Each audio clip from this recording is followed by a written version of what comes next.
Gareth from Be Digital here. We have a brilliant show for you this time around. This individual, a really sort of driven entrepreneur, he got into the affiliate marketing boom in the 90s, did really well out of it, always wanted to create a business and put his energy behind one brand, and that brand was money.co.uk, which he grew over a 10-year period between 2008 right up to a successful exit in 2018. And couldn't stay away from it for very long though. Straight back into the deep end with his current venture, Studee.com. They enable students to, or provide a support network for students who want to study abroad through their partnership program. Massive sort of emphasis on sustainability, social responsibility. It's a really unique business with a great model and a great future. Lots of value, lots of great anecdotes, a brilliant interview. I give you Chris Morling.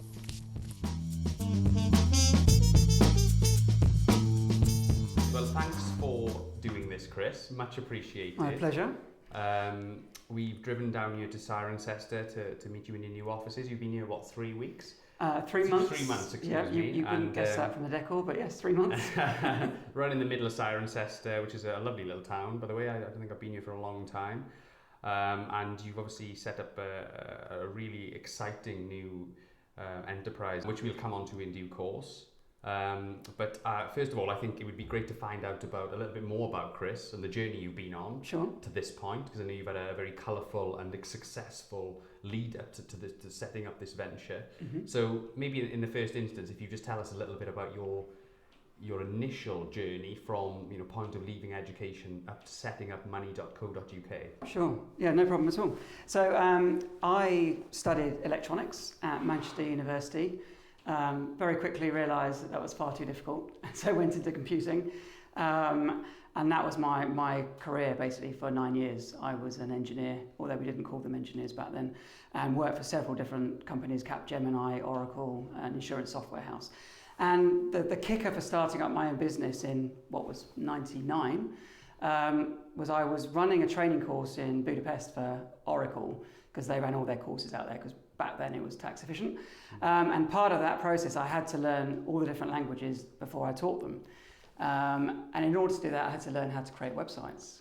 And so that's how I initially learned how to write a website. And in the process of learning, I created this little website called Finance Link. I don't remember why, but it was a financial directory. And that was the starting point, really. I was spending all my time writing this website. I think my wife was getting a bit frustrated that I wasn't really focused on my career. And I remember being sat down with her one evening, and I think she was trying to sort of buck my ideas up. She said, well, why don't you just leave Oracle then and just crack on with this thing? So I did it next morning, 9 o'clock, went in and resigned. She bought me a laptop because I couldn't afford one. I ordered some high-speed 56k modem so I could work from home, and off I went. So I started the business on my own, worked for 2 years before I employed anyone. Wow. And I actually met Simon in the first office I shared. So after 6 months of working from home and going a bit stir crazy, I moved into an office with a friend and this random bloke, Simon, who is now my business partner. And we shared an office up by London Bridge for about 6 years. A really cheap as chips place, only cost a couple of grand. So it was just you and Simon at this point then? And this other friend, Will. Well, right, okay. And we were about 3 feet away from the railway line. So as the trains went past, our coffee cups would judder across the desk. I mean, it was ridiculous, classic startup stuff. What kind of roles did the three of you have then? Well, so I should have made clear, we were running our own businesses, so we weren't working together. So Simon was working in education, and he was focused on graduate recruitment. Right. I was focused on a whole range of different random websites because it was the start of affiliate marketing days. And my friend Will, anything he could get his hands into. We had crates of beer in the office because he had a books for beer initiative where he was helping students swap their books in return for beer. Crazy stuff. Anyway, so I started off with the affiliate marketing and created about 50 different websites, selling third-party services and getting paid for them. But it paid well. It did really well. After 4 years of myself and one employee, we had an EBITDA of well over $1 million, which enabled me to build a business without ever having to get funding or investment or any debt, which is a bit of a challenge these days. But I quickly realised that it's not very rewarding. Throwing up a website and almost just jumping in and being a conduit is not the same as adding value. And so we started creating what I call proper websites of real value that actually helped the users. Yeah. We had one of the biggest baby websites out there, pre-Mumsnet, called Ask Baby. It was the third largest out there at the time. Had a massive forum. But we decided not to continue with that because I got to a point I just wanted to focus on one project in order to make it amazing, rather than 50 projects that just kind of festered along. Yeah. So that's why in 2008 we brought together about 30 financial websites we had at the time and created a single website. I'm assuming they came from other places as well. They were websites that we had created ourselves. Each one focused on a different financial product. Right. So we had one for credit cards, one for loans, one for And they were aggregators predominantly, yeah? Yes. Right. And then we brought all those together under one umbrella, called it aboutyourmoney.co.uk. Realised that was a bad name. And that's when I started searching for What sort of year was this then? So this was this was about 2006 that we brought all those websites under one umbrella. Yeah. And then it was 2008 when I bought the domain money.co.uk. That must have been quite expensive even then. Yeah, it was 300k. Wow. So, a worthwhile investment in the end. But did you have anyone telling you at that point, what are you doing? Oh, plenty. Yeah, you can imagine. In other words, were you married at that point? Well, I think I had plenty of people saying, what the hell are you doing, all the way through my first 5-6 years of running my own business. Yeah, of course. But yeah, so then 2008, we created Money, introduced whole of market products, basically made it a much better experience for users. And then we had a brand we could start working on, which was the difference. Before it was just disparate websites no one could remember. Yeah, absolutely. But you've got a brilliant competitive advantage there, building a brand with such an enormous sort of keyword domain name, Yeah, it's an interesting one actually, because that's what I thought at the time. But then over time I realised, well, actually it's a bit of a crap name. It's brilliant in terms of eliciting trust. Because I think people just assume, well, there's no way you could have that domain unless you've got something behind you. Yeah, of course. But it's not really a name that you can build a brand on well, because there's nothing about it. I much prefer having something a little bit more sort of generic that you can just add. Yeah, it sounds very institutional, doesn't it? I mean, if you were to say who owns money.co.uk, the domain name, you'd probably say like one of the big banks or something, or the government or something, wouldn't you? So, yeah, I don't know. So that didn't really work in your favour in the early part. I think it definitely did, as I said, in terms of eliciting trust. But I think it made it more difficult for us to build a brand around. A unique brand. A unique brand, with a personality. I understand, yeah. Because it just doesn't lend itself to that. Just going on the money.co.uk thing then, so you talked us up until the point of purchasing the domain name. Yes. And the early challenges you had with that. So talk us through the rest of that journey right through to the point of exit. Sure. So we were quite a small team for a good few years. I ran money.co.uk with a team of 8 for, I think it was at least 3-4 years. And I wouldn't say it was a lifestyle business because, we were incredibly successful, very profitable. Everybody was happy in their work. Nobody left the company. Everyone loved what we were doing. But I think it was simply down to a lack of ambition on my part that meant I didn't push it further. So we kind of almost ticked along for those years. And it was only when I think I just literally had a change of mindset and a realisation that, no, we can take on the big boys. We can take on Money Supermarket and the like. And it was only when I did that we then started accelerating what we were doing, and I started to grow the business in terms of growing the team, being more adventurous in what we were trying to achieve. We moved to a beautiful office the other side of Cirencester. It's a Victorian barracks, but it looks like a castle. I've heard about this place. And yeah, we renovated it, and it got a lot of accolade. It was voted one of the top 10 places to work in the world in terms of an office space. Is it true that you had a Star Wars room there, or was that just a nasty room? Yes, it was all the essentials. We had a Star Wars cinema, But as ridiculous as it sounds, and it was based on the Death Star, it did double up as a presentation room. So it wasn't just a crazy room used in the evenings. We did use it as a presentation room with a fantastic massive screen and so on. But yeah, it was a bit quirky. So when we moved to those offices, started to grow the numbers. I mean, we were always a small team. Even when I sold, it was only a team of 63. But definitely a change of mindset and a change of long-term focus completely shifted the business. Right. So I, being perfectly open, I'd say we were more reactive in the early days of money.co.uk. Yeah. Whereas we were able to grow and really push by the obvious planning ahead and thinking about what is it we want to deliver, what are the priorities, etc. Okay. All the stuff that a lot of people worth their salt would know and understand when they started their business. It took me a few years to work this one out. Well, I suppose it's a journey, isn't it? You Yeah, try absolutely. and error, and you work these things out as you go along a lot of the time. What technology challenges did you face to build the platform that you wanted to build? So right at the start, I chose MySQL PHP platform, which is free. That was my driver. But fortunately, it's been developed substantially over the years, and so it continued to be made. It was fit for purpose throughout the money.co.uk years, and in fact, it's the underlying tech that we use now. I mean, the key challenge was clearly to ensure that we had a fast service, that the website continued to be lightning fast and also scalable. And by the time that we got to that point, it was out of my hands and passed on to somebody far more knowledgeable and experienced than me who looked after that. So I couldn't tell you the technical ins and outs. All I could tell you is that it was something that was front of mind and something that we were constantly working on to ensure that we maintained. Yeah.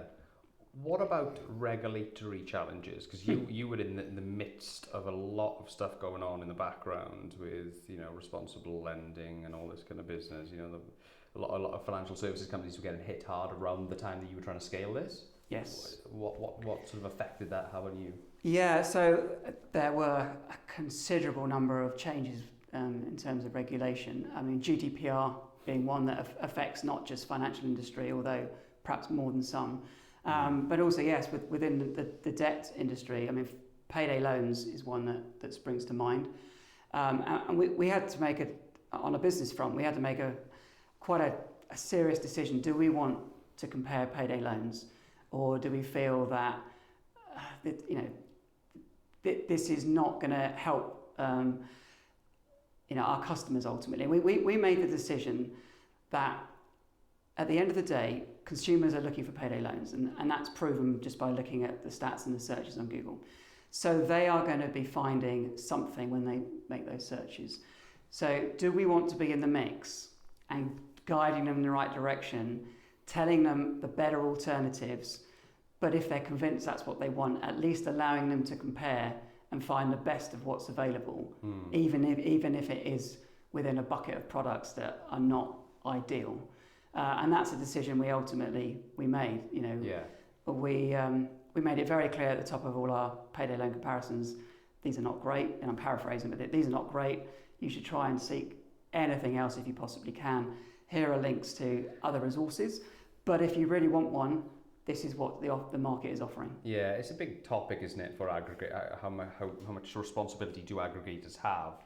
And because at the end of the day, though, I think as an aggregator, your responsibility is to give your user sort of access to the market. What the market looks like can't be your responsibility, surely. I mean, it's just more a case of this is what the market has. I don't know. Did you have a moral, ethical conversation at the time? 100%. Yeah. I mean, numerous. And there were a lot of sharky lenders out there at the time, wasn't there? They probably still are. Yeah, absolutely. And those really sharky lenders we didn't include on the site. Right. And to be fair, we got better and better at tightening up our requirements for listing. So you had due diligence with these companies? Yeah, absolutely. We were ahead of the curve in terms of, our requirements were more stringent than, what was dictated by, the regulatory boards, etc.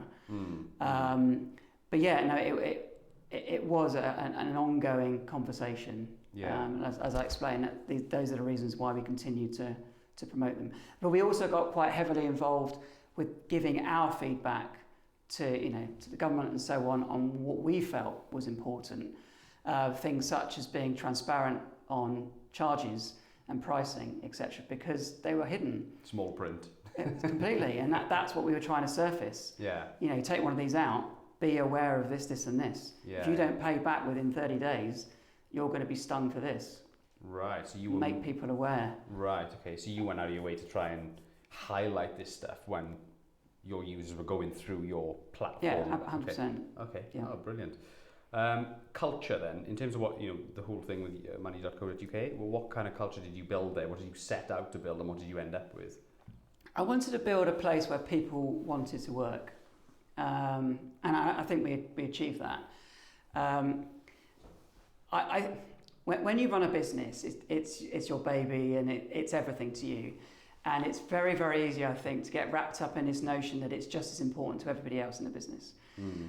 And I just don't think that's true. And I think it's really important to take a step back and realise that although the business is important and should be important to your employees and they should care about it, there are other things that are more important, namely family, friends, absolutely, and your life. And work-life balance is absolutely key. I've never been a fan of a work-late culture. I don't think it helps anybody in the long term. So those are all the things that were front of mind when building, the values and how we worked at Money. And it's the sort of stuff that we brought in to Studee as well. But it's lots and lots of things. It's how you set up your working environment, flexible working hours, being able to work from home, all these things that are just driven off the basis of trust. So you had flexi time from the beginning in money.co.uk? No, we introduced it during. We constantly reviewed what we were doing, and I like to think we got better and better at realising what mattered to our team, and subsequently making the changes. So it's something we introduced, several years before I sold. Yeah. But well after the business started. What's the biggest lesson you learned from that experience of money.co.uk in terms of the whole thing, from starting it to exit? What was the biggest lesson you learned which you took forward to Studee, to setting up Studee? There's quite a few. I mean, one that really stands out, and again, this might be obvious to a lot of people, but it's working backwards.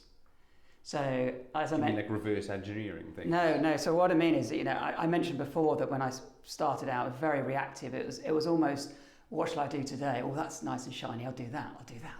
Ah, right. Yeah. Not really planning ahead. So what I mean by working backwards is, what is it we're trying to achieve? What are we here? What are we trying to deliver?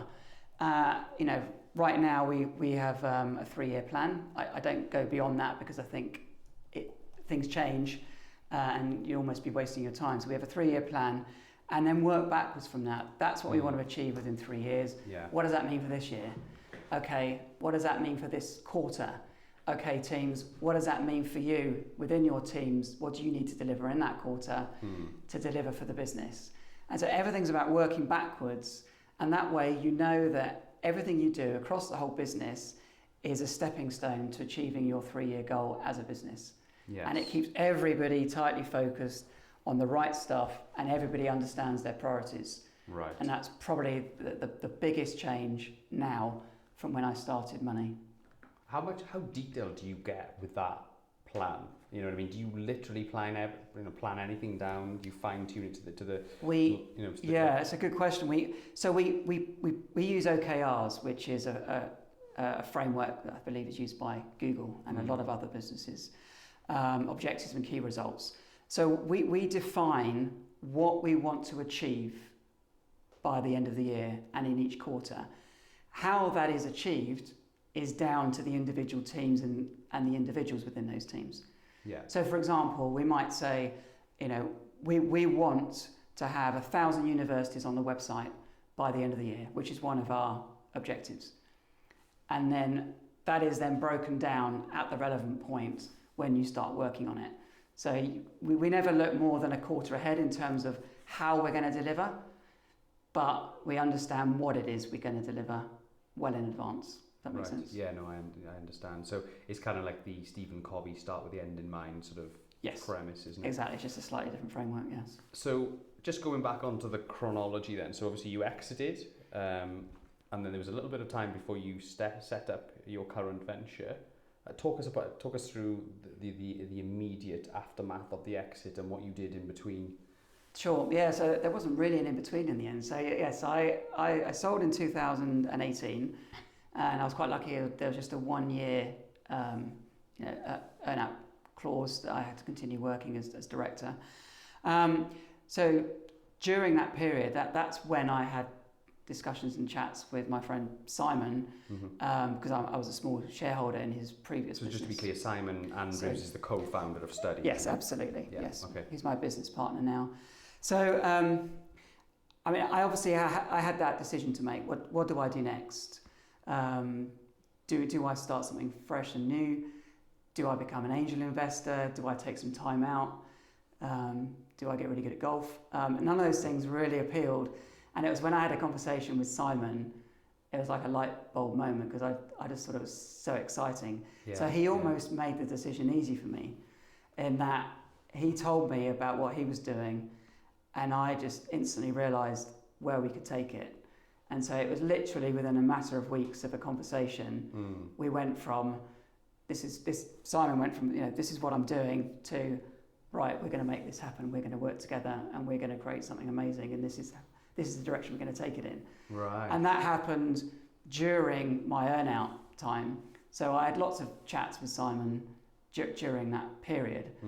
So almost immediately after finishing at Money as a director, it was literally finishing the castle on the Friday, and then I was in an office with Simon on a Monday. Really? And cracking on. You weren't tempted to go and sit on the beach for a couple of months? I do remember having a chat with a good friend of mine and saying, I'm going to take every Friday off, at the very least. Sounds like and I'm going to send you a photo every Friday from what I'm doing, all the fun I'm having. And the first Friday I had off, and I just in a pub with my wife, having a nice lunch, nothing dramatic, but very relaxing. Sent him a smug photo. And that's the last photo I ever sent, because the next Friday I was working, and then I was back in it, because I love it. You love it, yeah. Well, that's, can't keep a good man away, I suppose. But I think, you obviously must have had some interest in the education sector, or was it purely down to Simon? You must have thought about this before, but you must have had some preconceived ideas behind what you potentially could do with Simon when you were at money.co.uk. Is that the case? Yeah, massively, although this is very much, it's a different direction to what I thought I'd take. So, I mean, I was ingrained in the whole education. My whole family are teachers. My father, my mother, my uncle, my other uncle, my godfather, I mean, literally everybody. It's in the blood then. It's in the blood, and that's why I don't work in that career, because I realise that it's far too much like hard work. My father worked all hours. So, it's ingrained in me. But where the direction I thought I'd be going is more looking at how we can improve education in schools, because that's something else I feel quite passionately about. I don't think we've got the right structure for teaching kids in school. Yeah. It's all focused on memorising and not creativity. At a very high level. It's so strange though, because I interviewed Jason Maud from Starling Bank just the other day, and he was talking about this exact thing, and he was referring back to Sir Ken Robinson's TED Talk, which is quite a famous one. It is, yeah. About how we beat the creativity out of children from a young age and essentially train them to become good factory workers, because that was what we needed 200 years ago, and we haven't really changed it since then, have we? Which is bizarre. I completely agree with that. And I've got 3 kids going through the education system now. Don't get me wrong, they have a fantastic education insofar as they learn all the basics, and it's a great grounding in your life knowledge. But I think they could do so much more. Oh, absolutely. And not just what they learn, but how they learn. Absolutely. Have you looked at the Finland case study about the education system in Finland? They had it was very average about 20, 30 years ago. It was a very average education system in terms of the world rankings performance. It was below the United States and probably below the UK. and they basically had a big overhaul and banned homework, basically, and completely turned it on its head in terms of the way the day was structured, right. and did more, what would you call it, practical-based learning and things like that. And they're now got the most successful education system in the world, basically, Right. because they just got rid of the old way of doing things, and they just built it sort of to the, based on the modern learning child, So yeah, it's worth checking that out. But yeah, absolutely. So to talk us through the journey with the initial piece of setting it up, it was probably just you and Simon, and where you are now, and all the bits in between. Yeah, sure. So Simon's previous business, he had several projects on the go, but he did have, if you like, a small handle in international education. And he had a team in Ecuador who helped students find relevant study abroad, help them find and understand what degree is the right degree to study for international students, where they're eligible to study, etc. And we've maintained that team. So we've been very fortunate in that we already have a lot of learnings and experience within the business because of this team in Ecuador, who've been helping students for several years understand where and how they can study abroad.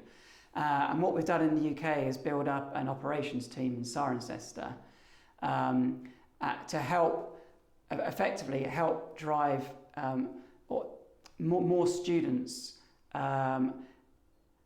Sorry, phrasing that badly. The operations team is there to help students through the process of understanding not only where they want to study, but where they're eligible to study, because there's so much criteria involved.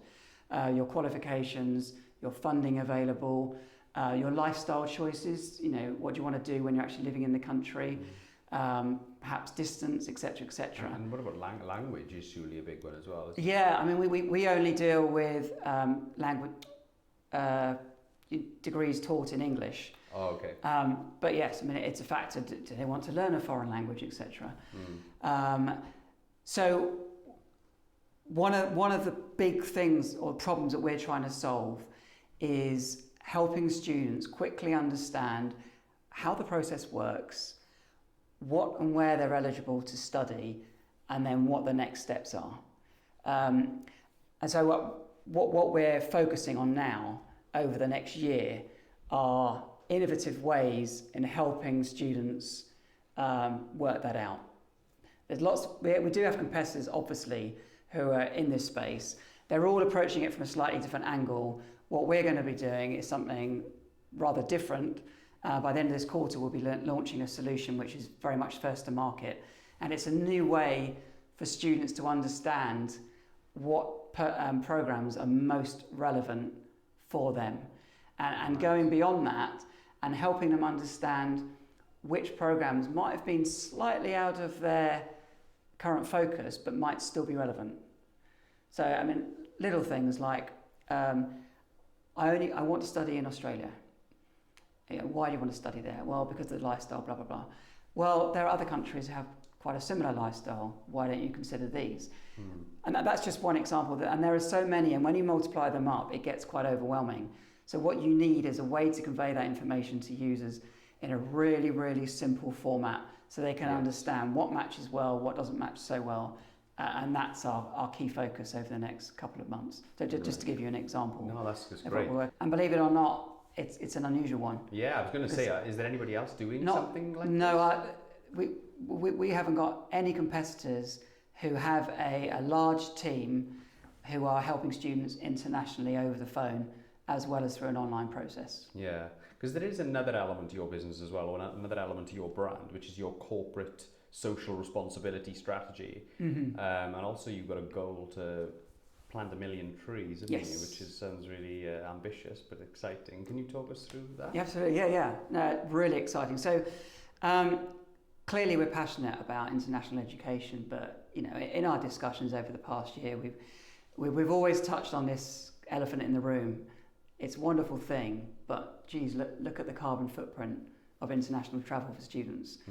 And looking into it, on average, a student will take 4 flights a year, 2 return flights, to and from their place of study, over an average of 3 years. That's 12 flights in a 3-year period. So what we wanted to do is help do something about it. And we know what we're doing is not the perfect solution by any stretch, but it's a stepping stone towards doing something rather than nothing. So what we're doing is compensating for all their flights whilst they are a student in international study. So anybody who uses our service and enrolls at a university through our service, we will pledge to plant trees to compensate all of their flights as an international student. Wow. And so as part of that, we're aiming within 3 to 4 years, hopefully, to plant 1 million trees off the back of compensating those students' flights. So a punchy target, but one we're really excited about. Do you know roughly where you are now? Oh, we're near the start. Ask me in a year's time. Yeah. But I genuinely believe we can achieve it. Yeah, it's not bonkers figures. If we hit our targets, we will be there. Yeah. And then in addition to, we're calling that trees for degrees. I love that phrase. I didn't come up with it, but lovely and snappy. In addition to that, we've got a few other initiatives. One being that we're creating our own scholarship fund. So every time a student enrolls through us, we donate a pot of cash into a scholarship fund. And then initially we're working with a charity called Prospect Burma, and they help students in Burma study abroad. And we'll be donating our fund to fully fund X number of students, depending on how large the fund is at the end of each year. And the reason we chose that charity was because they don't just focus on helping that one individual, they focus on helping students that they know are going to come back to the country, to the community, and then have a massive impact. So it's beyond just the value of one individual. That international education and training and is helping beyond the one person. Of course. And it's going back into the community and helping hundreds, if not thousands, of others. Yeah, potential really exponential economic value from from those people and it's a really exciting and charity. something like Burma probably needs that, doesn't it? 100%.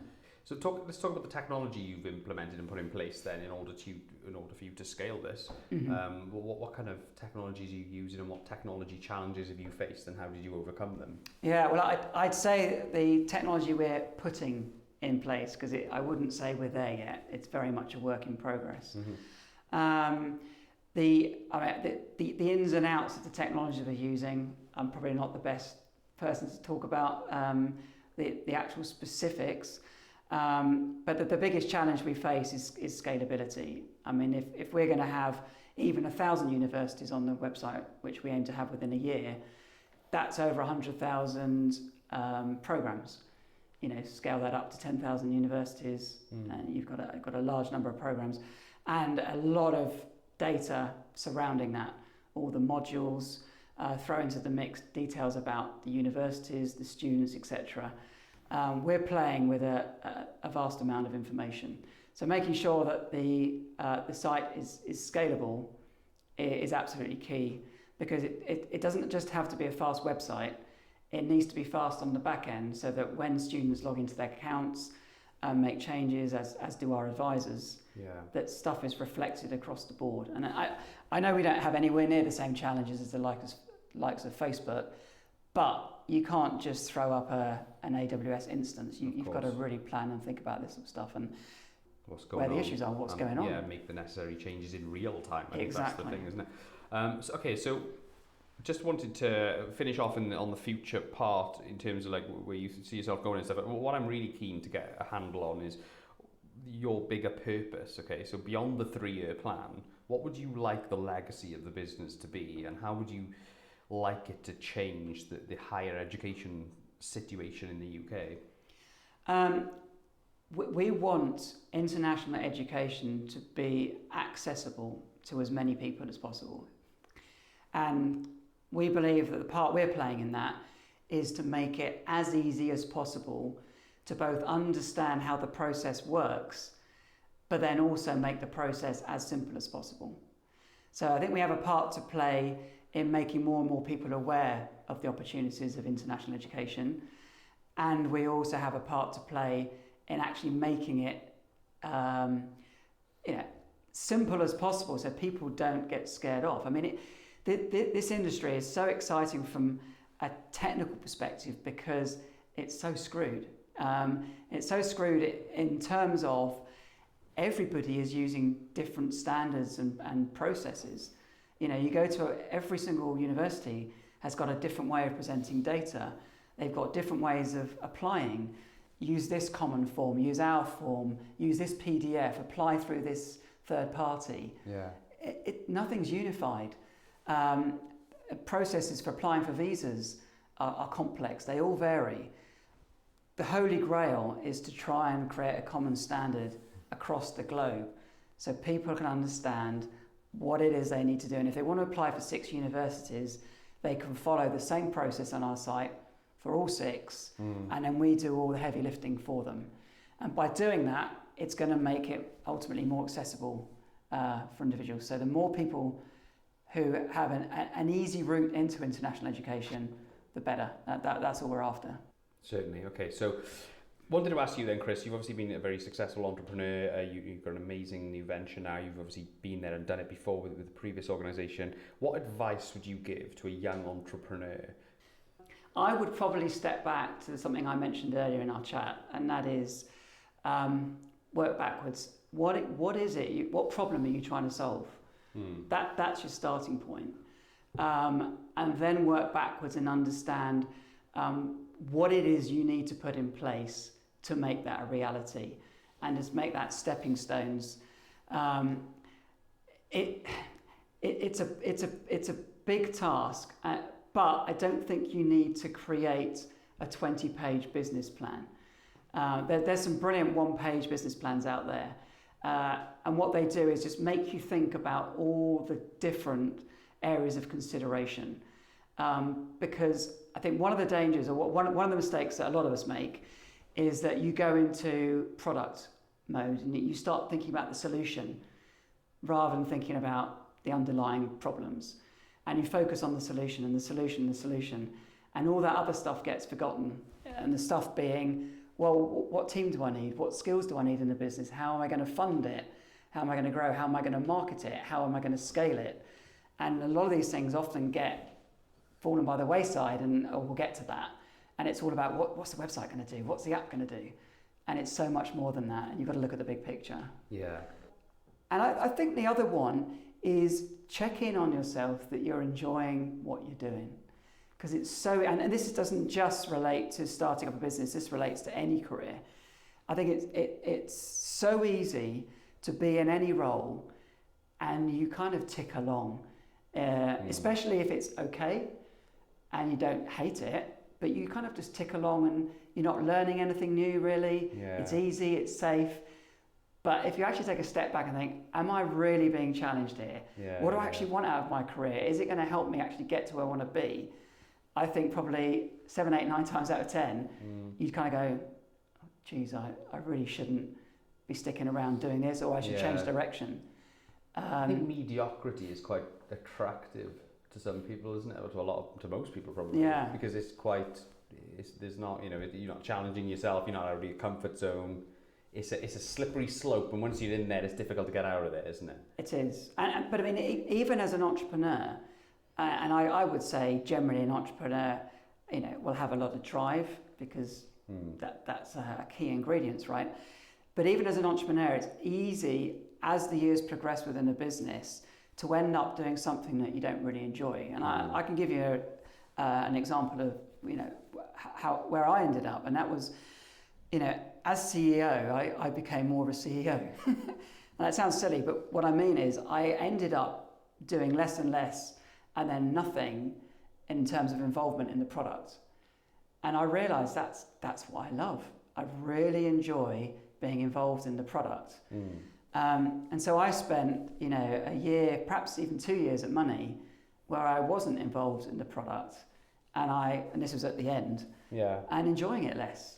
And it was a really good reflection and learning for when I started Studee, because I decided, right, I'm going to I don't want to step on anyone's toes, and I'm not ignorant or arrogant enough to think that there aren't people who can do this better than me, but I want to be involved in the product, in creating the product, coming up with ideas, understanding what users want, as well as doing the classic CEO stuff. So that's what I do now.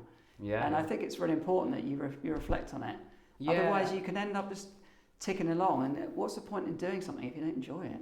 No, absolutely. And do you know what? I was listening to I went to a talk yesterday with the ex-chief executive of the Recruitment and Employment Confederation, Kevin Green, and he was talking about how he'd been to a seminar with Alex Ferguson, and how they basically used to double down on what people are good at when he was managing his teams, and sort of not bother too much about the stuff that they're not good at. Do you know what I mean? Mm-hmm. And he used an example. There's a book on Tiger Woods, who was terrible at bunker shots and was really good on the green and the fairway, for example.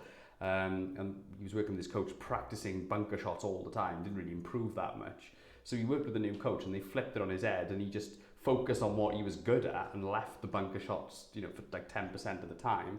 And then he won more majors than he'd ever won because he was focusing on what he was good at, and he didn't go in the bunker very often.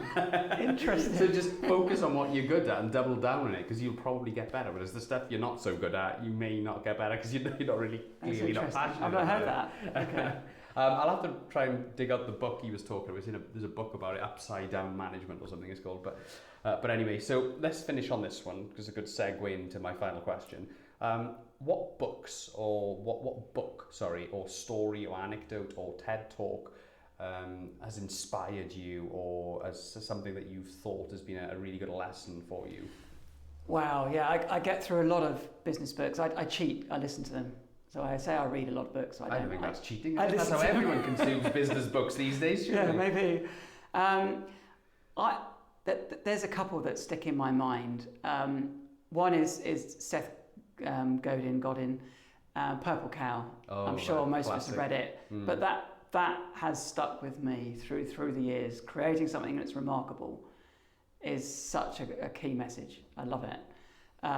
So that has been a core thread of everything I think about since I read it.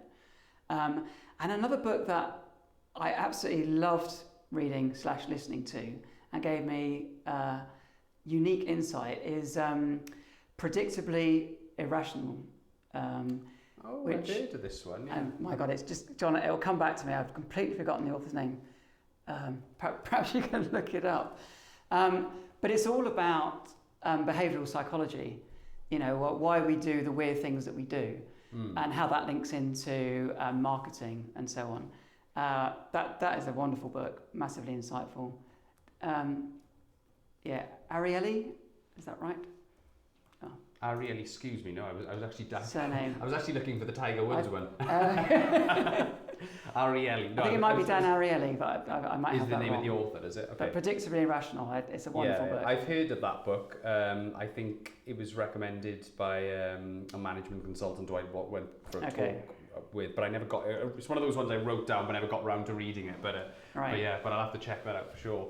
And Purple Cow is a brilliant book. And do you know what? It's funny you should say that, because I think so that's really interesting. I'm a big fan of Blinkist.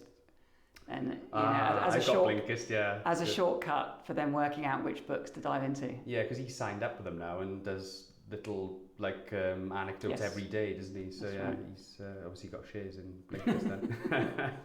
Well, thank you for your time, Chris. This has been really insightful. I think it's it sounds like you've got a really good endeavour going on here. Thank you. There's a real social responsibility and sustainability element to it as well, which I think is fantastic. So we really appreciate your time, and thank you very much. Thank you, much appreciated. Cheers.